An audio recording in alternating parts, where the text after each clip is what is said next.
তার কোনো স্ট্যাটাসই নাই। যে নেত্রী পালিয়ে যায় তার আবার স্ট্যাটাস কি? সে একটা পরজীবী, সে ভারতের আশ্রয়, এখন সেখানেই পালিত হচ্ছে, এটাই তার স্ট্যাটাস।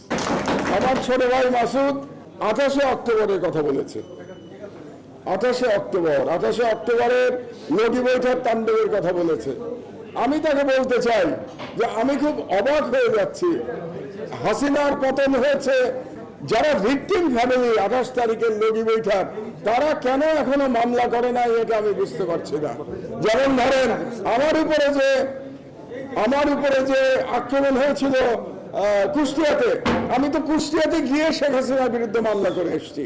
তো তাহলে আমি জানতে চাচ্ছি এবং আমার অবাক লাগছে যে 28শে অক্টোবর যারা নিহত হয়েছে, যারা ভিকটিম, সেই পরিবারের পক্ষ থেকে হাসিনার বিরুদ্ধে হত্যা মামলা কেন হচ্ছে না, এটা এই প্রশ্ন রেখে আমার বক্তব্য শেষ করছি। আল্লাহ হাফেজ। বাংলাদেশ জিন্দাবাদ।